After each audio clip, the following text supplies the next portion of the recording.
right now, and I put what I'm gonna do in 2025 to get more clients.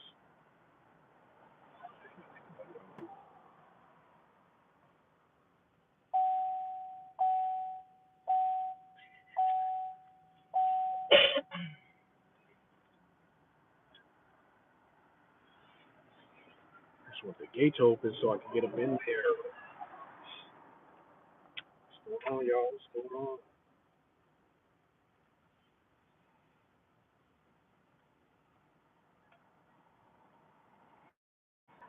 Just want to talk some business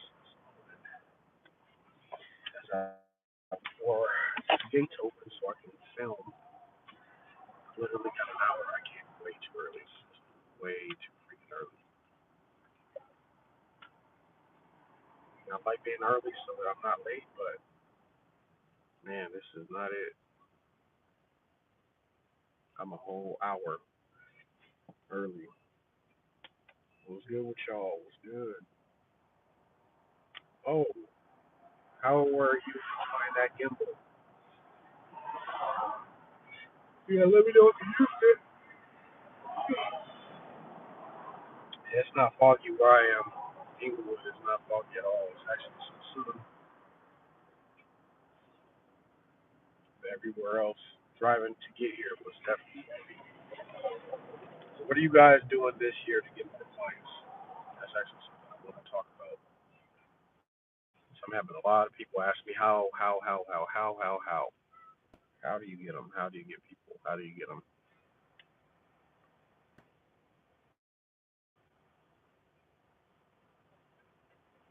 I don't think it is truly difficult.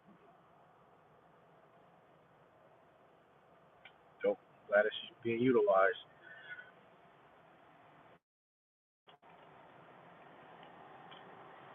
I want to have another giveaway. I just don't know what.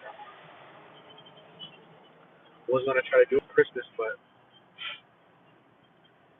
I was truly enjoying not doing anything.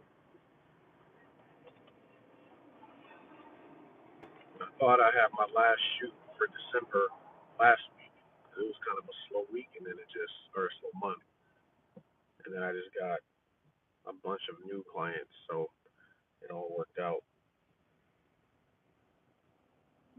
What's crazy is I'm actually starting to be recognized. I was at the gym and somebody walked up to me and was like, "You got a YouTube? Did you make a YouTube video about this topic?" I'm like, dang, okay, cool, slippery, go for it.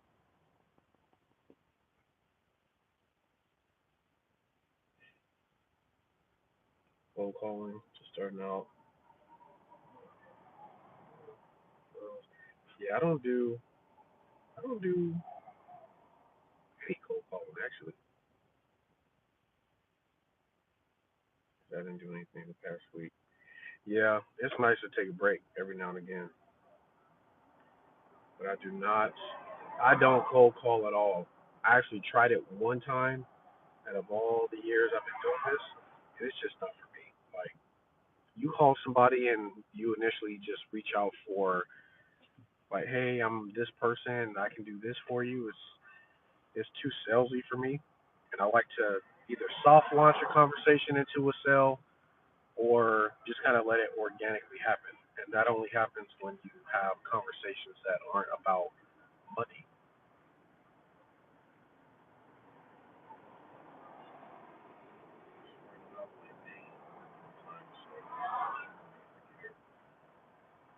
I am a sports fan. Please ignore this hat.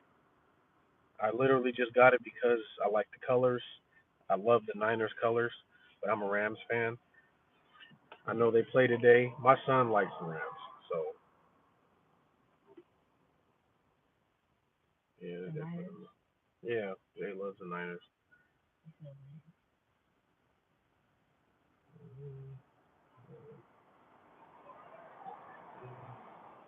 Yeah, Eagles have been going crazy. Merry Christmas to you, sir.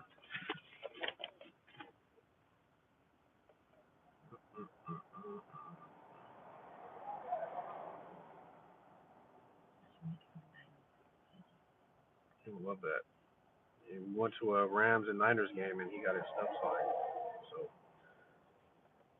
Um, but I was gonna say a good rule of thumb, something that I did recently, was I was filming speakers, and if you want to get into like speaking engagements, all you have to do is go into Eventbrite and look up events that are happening near you.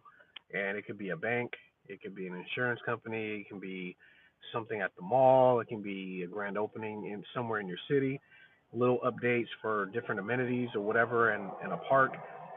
And sometimes people need that stuff filmed. So if you are doing stuff like that and like there's a network of people like gathering, they see you with the camera, guaranteed people start asking you like, do you have a business?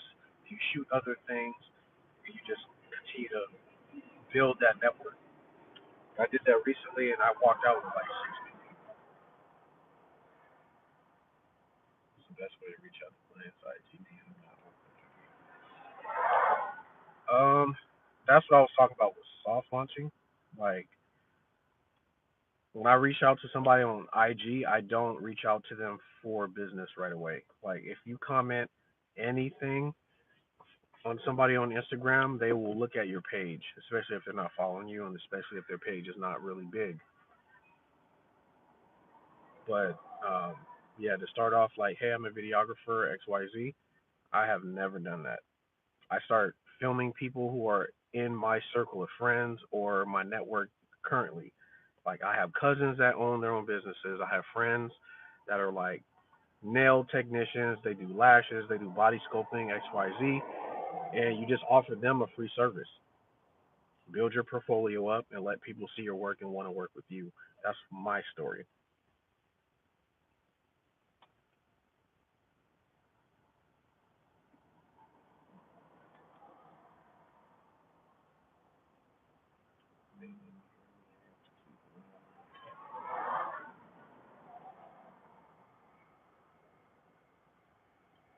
But if I was to reach out to somebody on Instagram strictly for that business, I tend to give people advice, free advice, something that they can do on their own. Like one tip that got a lot of realtors to work with me was I made a reel on what I would do if I was a realtor, what type of microphone I would buy to make my own content. It got a lot of attention from realtors. So then they started asking me more questions. I started to fill up their plate with all this information, basically letting them know that it was going to be a lot of work without saying it was going to be a lot of work. Like, go buy this, go do this, go buy this, go do this, go buy this, go do this. By the time you've explained everything that they need to make their stuff look professional, they're exhausted because they're a realtor. They'd rather be just selling houses. They don't want to become us. They don't want to be a videographer. They don't want to be a photographer. But breaking down each item that they need to do or need to get, and then all the little variables that they need to do, lets them know like, oh, this is gonna be a lot of work if I want to make my stuff look good. And then they just hired me instead. So that's the route I would take. I've personally gone on some people's pages and be like, hey, great video, but if you use this thing, it would have turned out a lot better. Hey, great video, but if you use this or you do this, this shot would have been a lot better.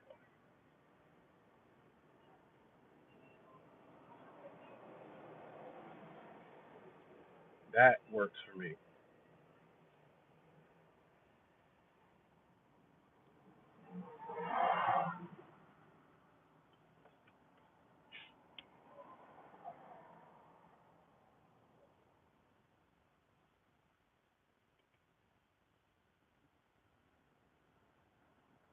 Mm-hmm.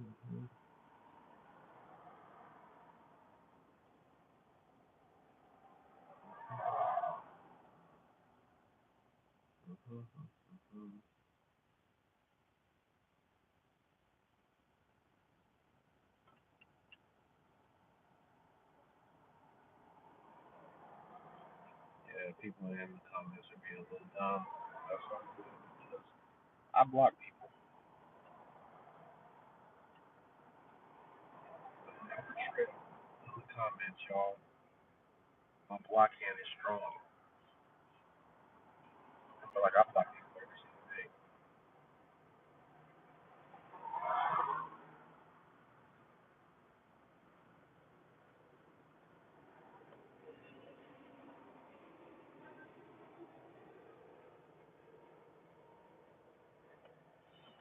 Nah, I'm not gonna be making a video what I made in 2024. One of the main reasons is it's like I was doing it for a couple months just so that you guys get an idea. Like, okay, this is what you can make if you decide to do this full time. But using wisdom, like the IRS will be all over you. You don't want those problems. You don't want to bring attention to yourself fiscally anyway, stuff like that. Like my CPA told me not to do stuff like that. So, and then I followed the lead of other influencers. Like if you really look at some of the highest paying influencers, like people will not share that type of information, even though you know they're making a lot of money. Like, hey, how I seen that you got 100 million views on this post. How much money did you get? They don't share it. So I won't be doing that. But I will say this is my third year. No, this is my third or fourth year. It might be my fourth year making over 100K, and that's always the goal. That's like my bottom line. It just takes a lot of work, man. It takes a whole lot. Don't be afraid to do stuff with a team. Like I cannot express that enough. I think a lot of people go into this trying to do everything by themselves. And I'm like, although I think you should understand each skill set, I think you should understand lighting. I think you should understand audio. You should understand composition. Each one of those tasks can be a different person. And when you show up with a team, you can charge people a bigger budget. They understand where the money is going when three or four people show up on set or on the scene versus just you by yourself. Is it difficult to get work in the real estate industry?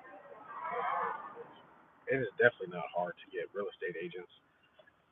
There are so many real estate agents in California by itself, and the point though, or the purpose, is to work with good real estate agents. Because not all real estate agents are built equally. There, oh my gosh, there have been some real estate agents who are the most prideful, arrogant people I have ever met. So just because they're making money doesn't mean they want you to make money from them. That's something you should know. There are some people that because they make so much money, they become extremely cheap or extremely greedy, and they expect videographers or photographers to do things for cheap because they don't respect what we do. And if I were to tell people to do anything, I would say go into e-commerce.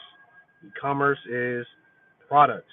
You don't have to like everybody is coming out with different clothing brands, makeup. Uh, like there's a lot of fashion, especially in the gym industry or the fitness industry. There's so much fashion being pushed, and people are always trying to sell products. So if you get into that niche, you'll always have work.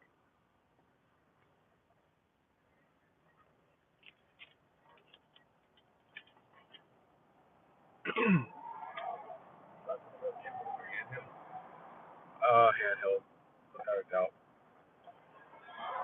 I only prefer a gimbal if I'm shooting a house and I need it to be stable, but for everything else, I prefer handheld. I like the little camera shake. I currently have four people that help me with my camera op situations if I ever need one, but I'll definitely keep you in mind. Just hit me up on Instagram so that I can have your information. How can I get money to buy a great cinema? Well, when you start, oh, I wouldn't say you would need to buy it. Why don't you just rent it? I know DPs and different different people in the film industry that they don't own any cameras. They just rent. So if you need a camera professionally, just rent it. Or you'll be like somebody who bought a red and never use it, which is I know a couple people that are like that now. They bought a red or they like buy this super R like expensive RE camera, and then the film industry started to go down. because of these writer strikes and everything, and they didn't have a lot of work. So now that expensive camera is just sitting there doing nothing.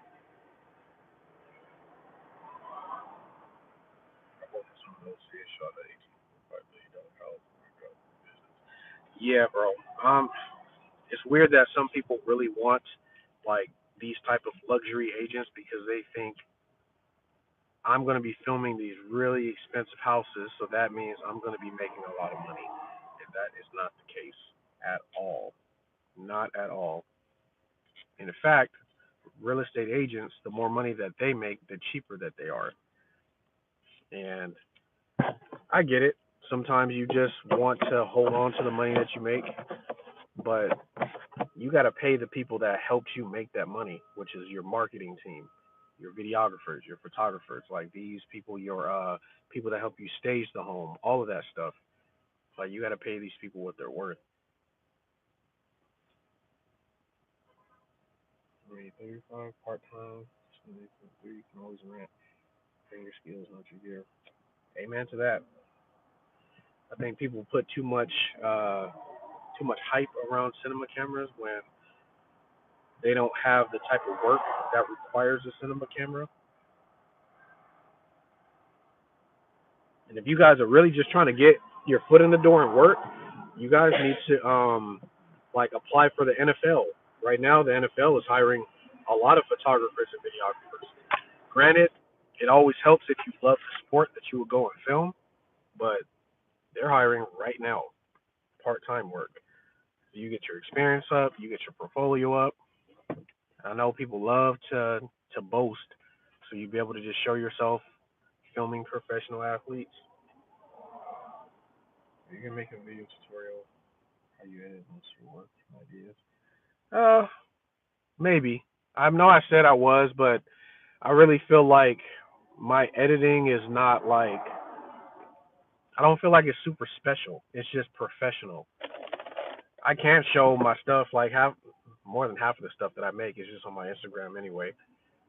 Um, but yeah, I don't do anything special, so that's why I haven't shown it.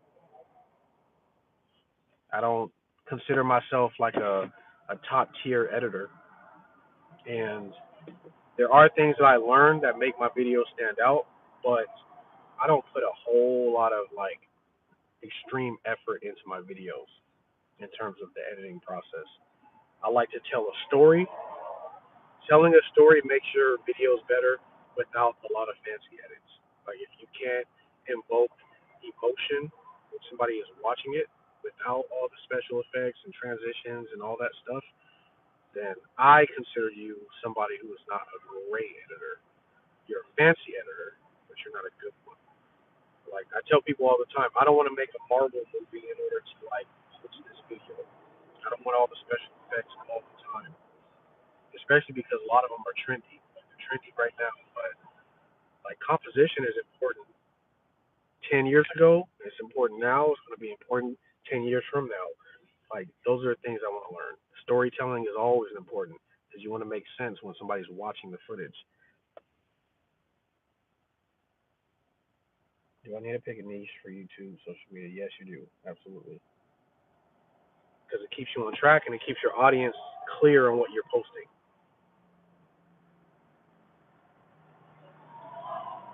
I started to go into like the gear review niche, but I started getting exhausted because I'm not sponsored. I had to buy all of the gear that I'm reviewing. And I know some people that buy it, they review, and then they send it back and get their money back, but I'm not trying to do all that. I know so many people that did that for the Apple Vision Pros. Like they bought them when they came out, did their review or whatever, and then sent it right back.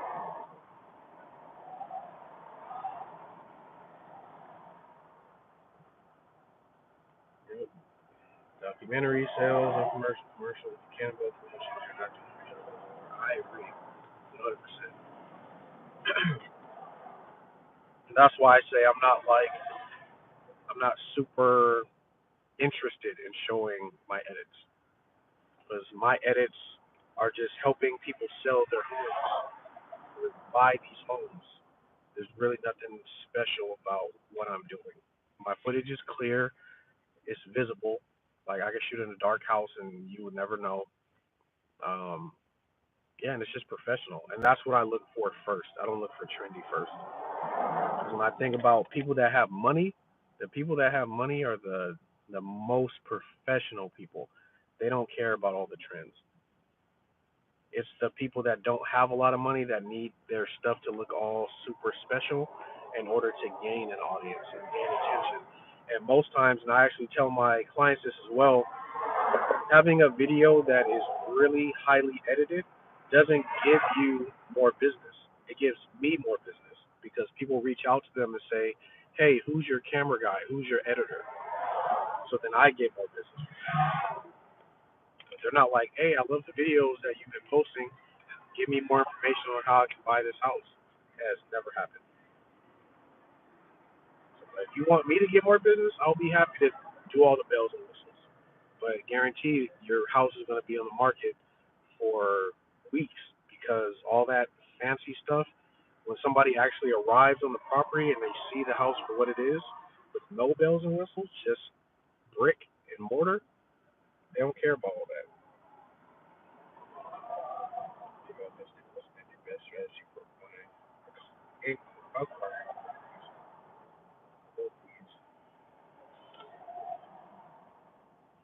Soft launching, and when I say soft launching, I mean having conversations that have nothing to do with you wanting them as a client. Example, there was a realtor that I saw. She just bought a new car and she did not work with me. I had no reason to actually give her or comment, oh my gosh, great job. You're killing it. I know you probably did XYZ to get to this moment. Like, celebrate yourself. But I wrote her that. She loved it. Thank you so much. Nobody really understands how hard it is for realtors to get from here to there, but I really worked my butt off, XYZ. The second time I reached out, it was, man, you should be proud. I take a lot of pride in how I've come from 0 to 100 as well. I love being around hardworking people. Let me know if there's anything I can do for you for free to help you celebrate you. So if you want to get a shoot with you in your new car, I will do that for you for free. No problem. Do the shoot, and now she's a client because the whole conversation had nothing to do with me trying to make a sale. It was just soft launching conversations. I did have an intention, which is I want the conversation to lead into a sale, but sometimes it doesn't. There are times where I have like genuinely been talking to someone, and as I'm talking to them, I'm realizing, oh, this is somebody I don't want to work with, so I never bring it up. But in the course of time, I start to realize who I want to work with and who I don't. And if I want to work with a person, then I will move forward with, hey, this is what I can do for you to help you sell more houses, get more money, like make the investment of hiring me. And then I can explain to them how I'm an investment and not just a cost. Like, that's not what we are.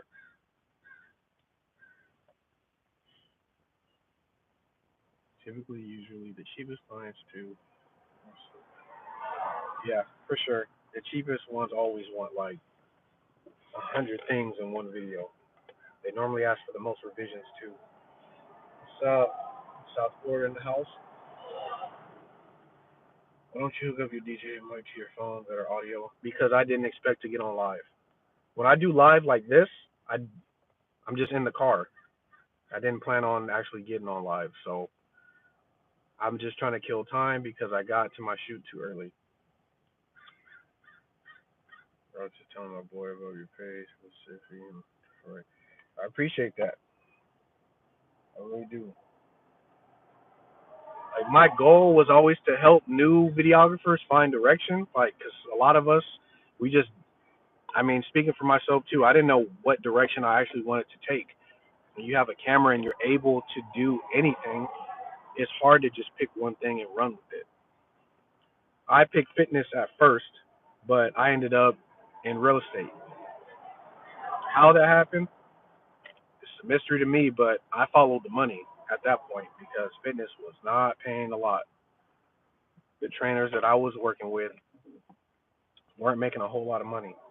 So charging them $400-500 for a shoot, they just were not. Yes, I have thought about doing a course for sure. It is just the type of course.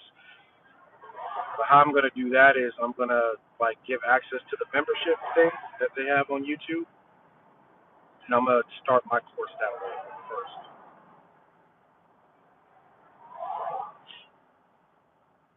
As a videographer, what are some other opportunities in real estate? There's a bunch. There's the automotive industry is really popping. Fitness, of course. Beauty. Beauty is, my gosh, beauty has so much money. Like even during COVID, people were still buying makeup, which is weird because you couldn't go anywhere, and your face was covered with the mask, but people were still doing makeup. I always say, look at the stuff that if it was still booming during COVID, you should probably think about it. Fitness was booming during COVID because people were stuck in the house and they needed to find some way to be active. Technology and cameras took off because people couldn't go anywhere, so doing anything on Zoom or a phone became like 10 times better. Beauty, of course. Hair is good. E-commerce is good. I would say hair, but hair is kind of like beauty. I would say the tattoo industry would be a good one because there's a lot of tattoo artists, but a lot of them don't have like people to help them professionally like show their portfolios. Um, what else? I would probably go after those. Those are ones I've seen the most benefit from.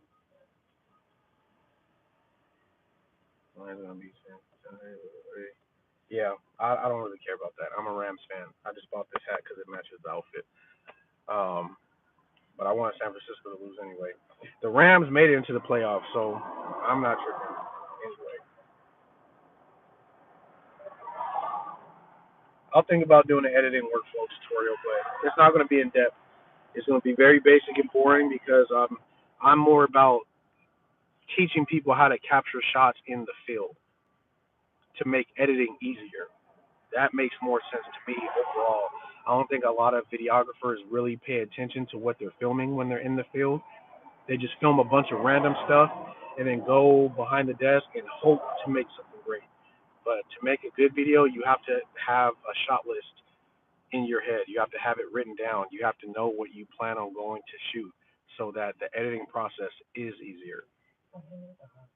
That's like the easiest thing for me to do is look for like when I arrive for an event, for instance, I try to arrive early so I can get as much B-roll of the venue that I can.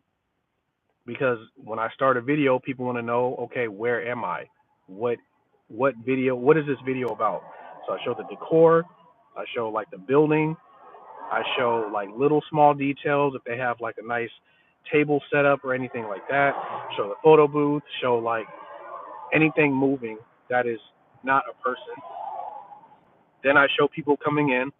I get a wide shot of the room. I show the bar. I show people networking, interacting. Then if there's speakers, especially if there's a keynote speaker, I make sure I highlight a keynote speaker. I show the audience smiling, engaging, taking notes, maybe with their phones up. After the event, I try to get a couple testimonials of how somebody enjoyed the event, or I'll just show more networking, or try to get like a group photo or a group like moment where people are yelling the event name into the camera. Like these are all things that are in my head that I know for sure I can get or I need to get. Anything else is just extra. And then that's why my editing workflow makes so much sense because I know what to put, especially if it's a short video, I need to have everything lined out to make this video make someone want to come to the next one. Because most times that's why people are hiring me to film an event. They need a promotional video that they can promote for a sponsor to want to spend money to have a booth there. Because that's how they make money. I use DaVinci.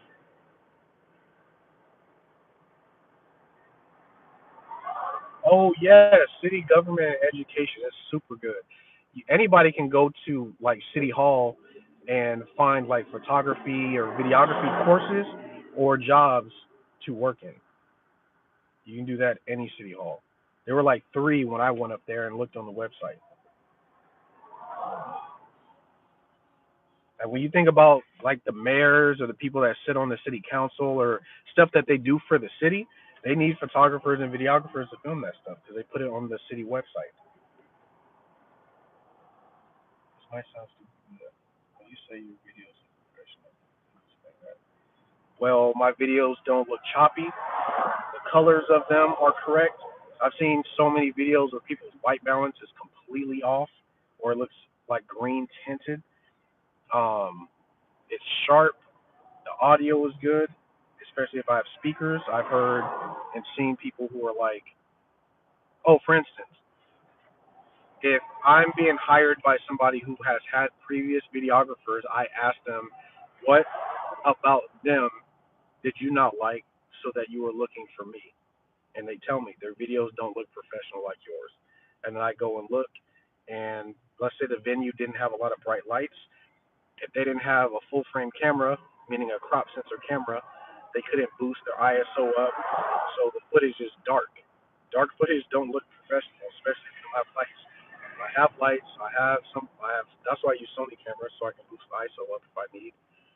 Um, I use prime lenses, like a mixture of prime lenses and variables, so that I can zoom in and out if I need to. The angles that I choose, the lighting that I choose, the audio that I choose, all that matters.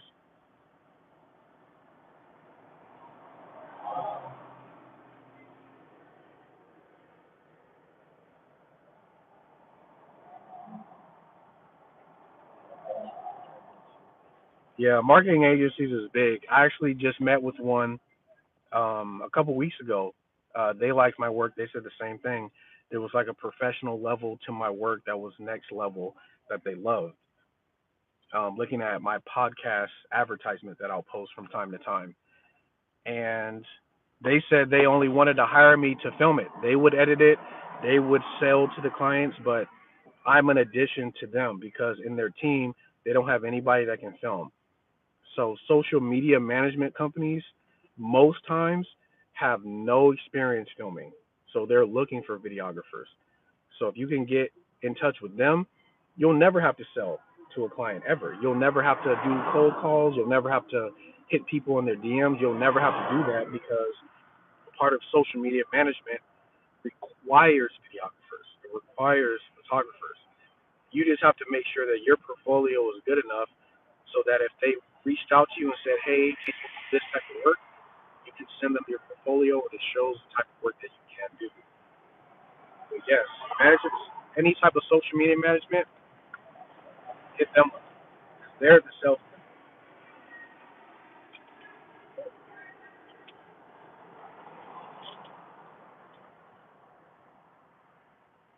So how to make a proper pre-production shot list, how to capture the shots in the field. I can make a video about that because it'll be too long to just say right here. But what I always do is I bring three different types of lenses. I bring one like telephoto ish, my 70 to 200, or 35 to 150, so I can get some good compression. Bring some type of macro shot so I can bring like detail to something that's small or that's like close up. Yeah, it's like, but I try to get at least 10 things in that list.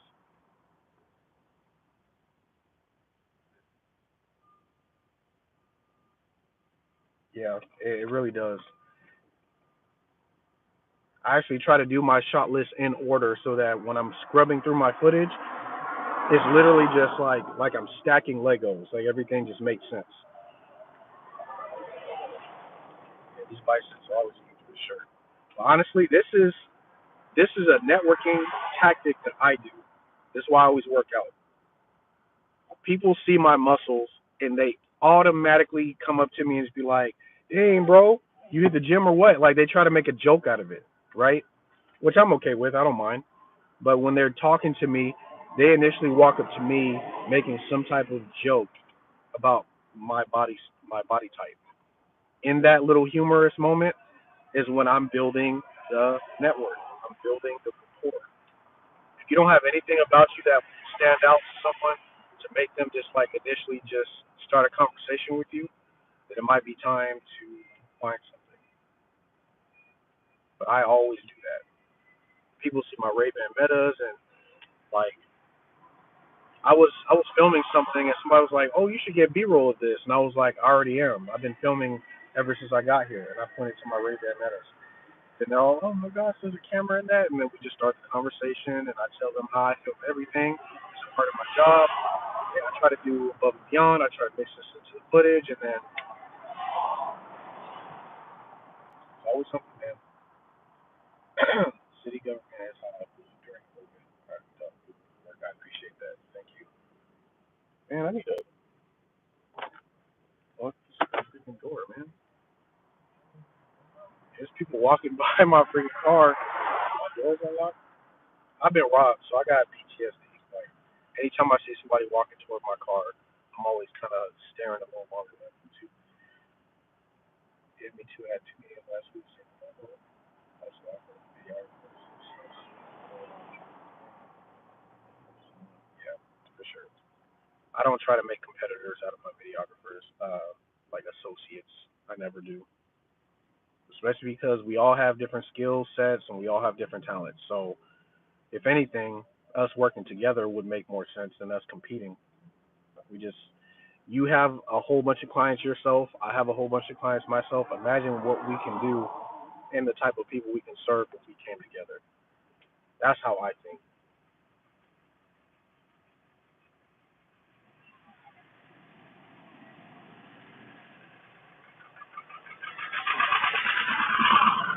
Yeah, you should put that on the YouTube page. I would. Dude said I almost got stabbed by two guys that recorded it on this Ray-Ban Metas. That's crazy.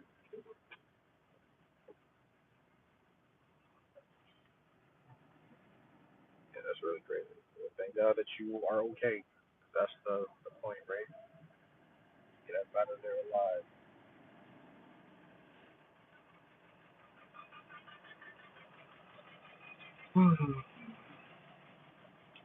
I got 30 minutes. I can't wait.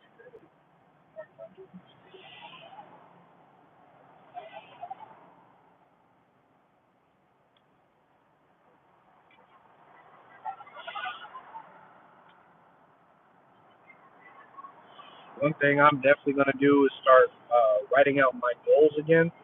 I think for the last 3 months of the year, or maybe longer than it might have been 6 months, I had no goals. I had literally no goals for my business. I was making money, paying my bills, and saving a little bit, but not really.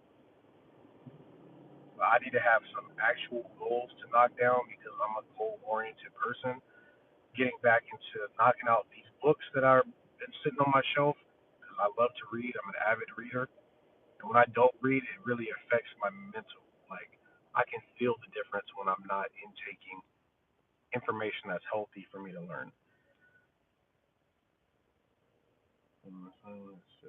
Oh yeah, yeah, that's a no go. You bully my son. That is not happening. The best way to sell content. The best way to sell content is the best way to sell anything. Add, show them the value. If people find value in buying stuff in bulk, then they're gonna buy it. Well, a lot of people's issues they don't know how to promote the problem that they solve.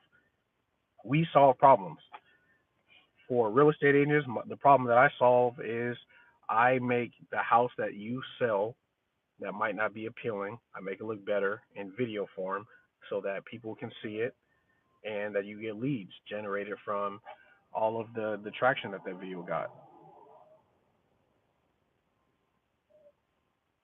If you don't know how to explain the problems that you solve, you will never know how to sell the packages that you have. That is a bar.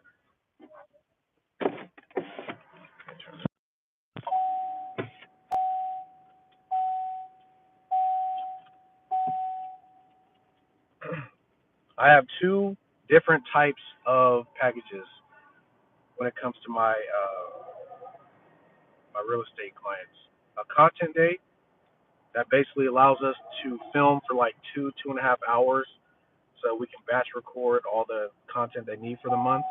Or I'm not even going anywhere. Or um, excuse me,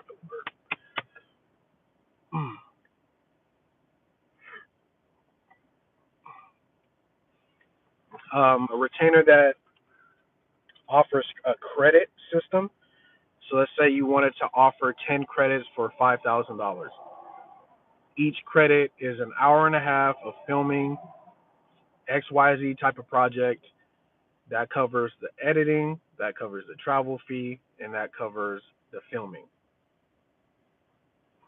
That allows people to spread out the stuff that they need, because I do know people that they come to me multiple times in a month buying individual projects one at a time. So I tell them, hey, you would save a little bit of money if you just bought it all at once in this type of package. That way, you know that you have 10 projects, and anytime you use one, you will sign off on it. I will put the date, the address, the type of event, and I'll check that off, and I just keep them. When they get to the last two, I let them know, like, hey, we're getting to the last two. Let me know if you want to re-up or restock. Then they pay another 5,000 or 4,000 or whatever the package might be. That's the difference between one night stand and client. That's exactly what it is. That's why I found more clients that had bigger problems to solve. They became my clients that, like, they've been with me for years. Do you shoot music videos? I don't. I do not. I don't enjoy filming music videos personally because uh, most times I don't even like the music. It could be 100%. Probably the last 10 people have asked me to shoot a music video for them. Even some of them were my family members. I'm like, let me hear the music, because one, I don't like hearing music with a message that I don't resonate with. So if you're talking about all the money that you got and that you smashing chicks left and right, I'm not getting behind that at all, because that's not any type of message that I want to promote. Second is, if you got a bunch of half naked girls, I'm not going to film that because I'm married. And I like to edit things that if my son were to walk past my screen, I don't have to go like this and hide when I'm editing. Like, I don't want that. And some people's music I just don't like. I understand everybody starts somewhere, we got to grow and all that stuff, but yeah, some people's music, man, I just can't get behind, dog. So I don't even bother. How do you build the habit of recording YouTube content? Like jobs, you know? My Ray-Ban Metas have helped me a lot with that. To be honest, to have something on your face to just hit the button and be recording, I get most of my B-roll from that. And if not, I'll use my Osmo Action 5. And I'll actually need to see if there's a firmware update on that, because the last video I posted has some glitches in it. Somebody pointed that out, and I didn't even notice it when I was editing. But the Osmo Action is small enough to not like cause a scene. I can connect my DJI microphone to it because Osmo Action is a DJI product, so they go together. And yeah, it's discreet, so I can just set it up and leave it there.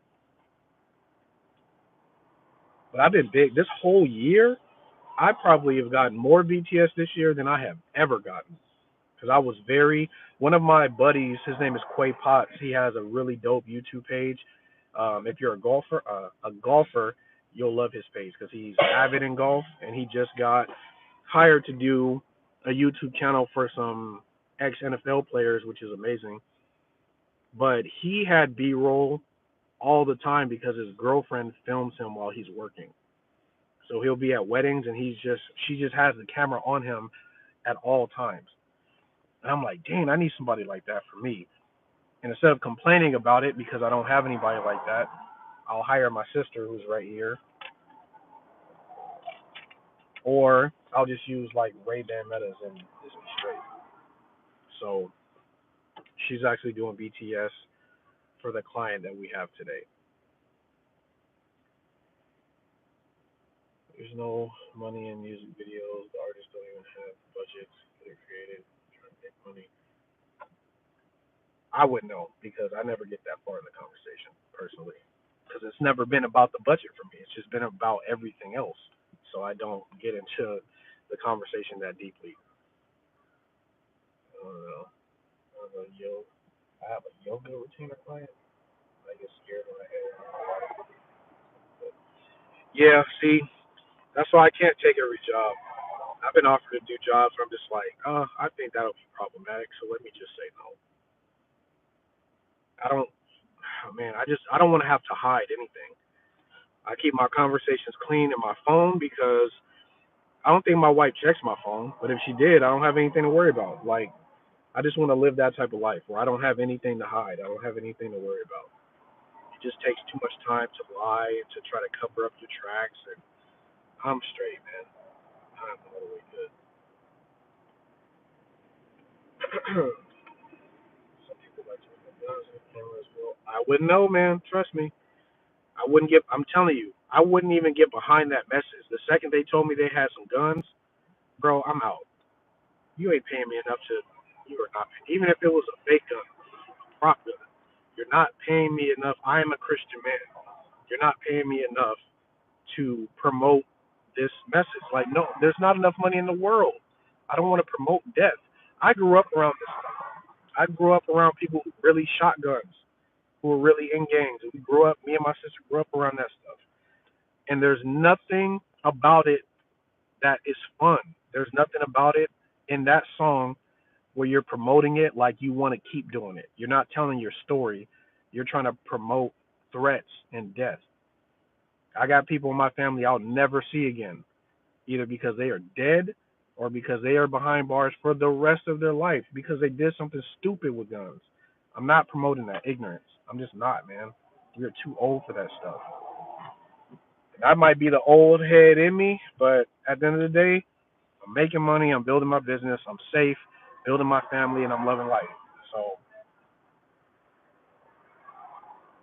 thanks for the response, bro. Most definitely respect the answer. I appreciate that. Yeah, I'm not for that. No, sorry. I just did a demo shoot. Um, I'd like to see back and see the video. What did they love about the video? Was it a paying job or what? Oh, it was a demo, so you didn't charge. Initially, I would probably ask if they have a brand that they're trying to build because people that don't have a brand, they need us because they need continual work so that they can build their brand from scratch. So I will ask them if they needed help building a brand and if they had a marketing team, if you can join it, and if you don't, if you can run it because now you're taking the weight off their shoulders, you're solving a problem. They don't have a marketing team and they need help building their brand. That's when you come in. Yeah, bro. I'm 37. I don't got time for that. How will you celebrate the New Year? In church, I'm going to a church service New Year's, and then I am going home because I have a job that day, and then I have the job. I have a job the next day, so I don't plan on. I probably won't even be awake during the countdown. They have a brand, 7 locations. Their social suck, which why connect with them. I'd probably start there because that's the problem that you're solving. That you would love to take over their social media so that because having a professional social media page is important.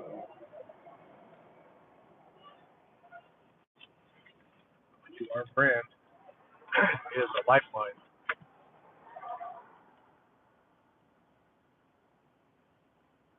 I have shot. I use my FX3 for videos specifically, but I have been on jobs where that was the only camera I had, and my client asked if I could take a few pictures, and the pictures came out decent because they're only looking at them from their phone. Like I think it's like 12 point something megapixels. And if you're only looking at the photos on your phone, then it's definitely decent. but I wouldn't use it if they're trying to blow it up on some type of marketing material, like brochures and stuff. Earlier, you mentioned you go to the gym.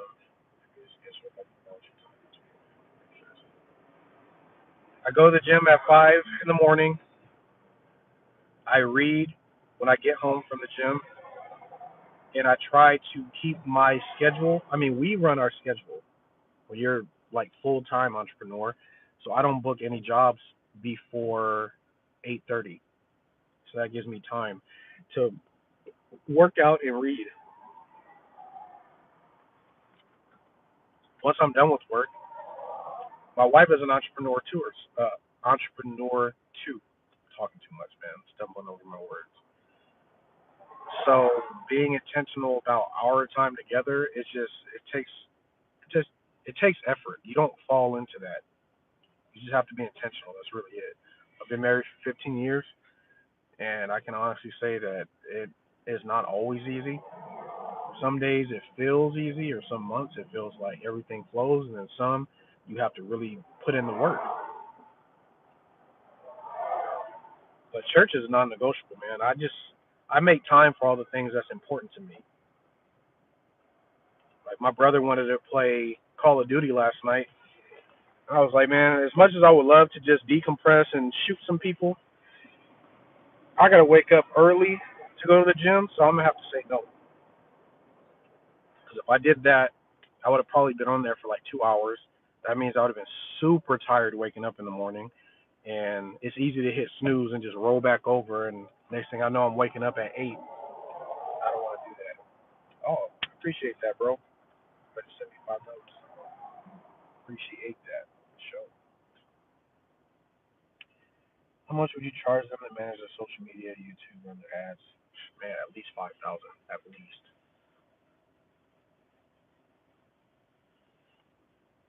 To run social media, I don't think people understand the amount of work that goes into social media management. There's a lot of work that goes into that.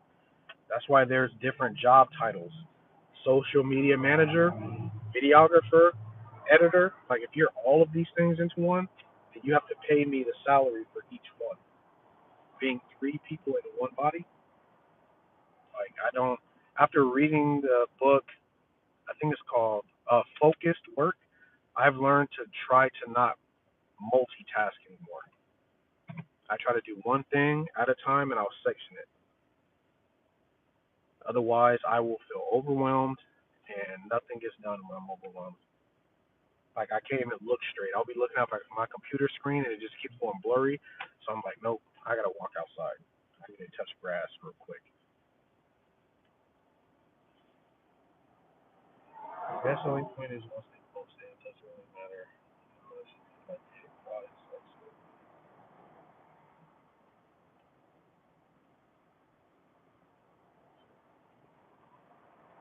So I'll have that while we watch those live. That's funny. Well, hopefully you get this sale, man. Hopefully you close it. That is a mistake. What a mistake. What service would you actually offer them based on what I told you? I would offer them. I don't think I would manage their socials, but I'm busy. If you don't have a lot of clientele right now, it would probably make sense for you to say yes to everything. To be honest, with somebody like me, I don't. I have a lot of clients, so I don't have the time to manage somebody's social media.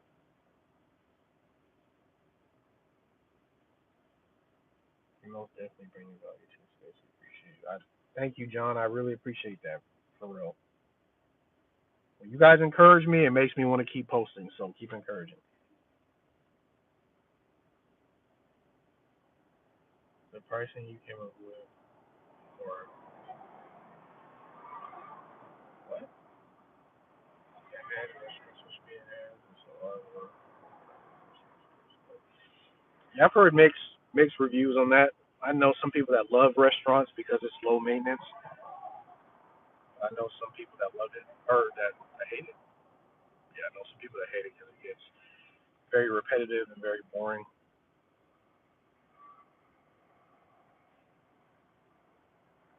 And that is it's work that you have job as well. Then it just comes down to your time. Like if you can manage it, One, if you have managed your own social media, then I would consider it. If you're not posting and building your own audience and building your own brand yet, I wouldn't, because you don't even have the experience on your own channel. When somebody asks me to manage their social media, it's because they see the growth of mine. But I tell them, like, because of how much work it takes for me to build my own, I don't have the bandwidth to build yours because I know how much it takes. So I don't offer that as a service. Instead, I will connect and partner with a social media management company. So if you wanted to, you could reach out to a social media management company and partner with them so that they can run all of the stuff that you film and edit. And now you're building partnerships, which allows you to get more business anyway. We watch a lot of your videos, even more on your content. Keep posting, bro. I appreciate that. I'm going to keep posting. Do you think you'll want to move to creating more your own person, something you like? Man, I actually just want to move into the teaching realm. Like, if I can do this every day, if I can get on live for like an hour, connect with you guys, answer some questions, do an online course thing, do an in-person course or meet and greet and stuff like that, because I'd love to meet with you guys and actually shake hands. The people that watch my stuff, that's like a dream for me. That's a goal for me this upcoming year. Is to just get hyper focused on that.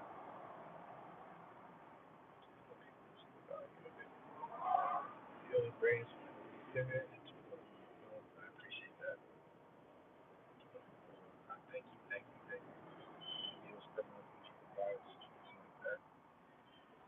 Probably two a week.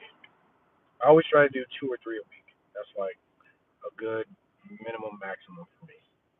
Rarely do I see people that want to post every single day. Yep, free up your time. The other stuff, the other that. Yeah, I was thinking about school, but I want to utilize YouTube's membership stuff first because I think that's the easiest segue for me to just go from the stuff I'm already posting. Like, if I make a video about steps to take on how to actually land a client, that will only be for my membership based viewers. That is only for the audience that's paying me, what, $10 a month to view that content, because I'm going to get really specific. A lot of the stuff that I talk about has just been very general, like an umbrella stuff that I've done, but actually answering you guys and saying what you should do and getting specific, that'll be membership based. How often are you booked for conferences? You mean like events? Uh, well, I had one on Thursday, the day after Christmas, and then I have two next week.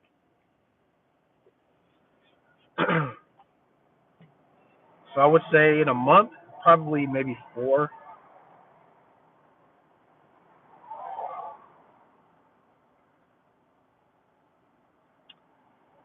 I have taken one-on-one calls, but I think right now my time is best utilized for group discussions.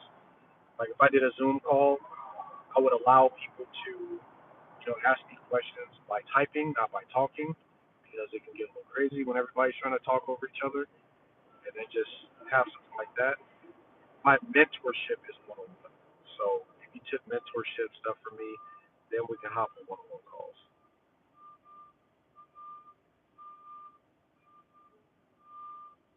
I'm definitely gonna have a big 2025. That's facts. I speak that into existence right now. I appreciate that. I'm glad that I can be inspiration. It is 10:30, man. I think you guys helped me kill time because I was worried about this. I'm out of here, man. I will see you guys in the next 5.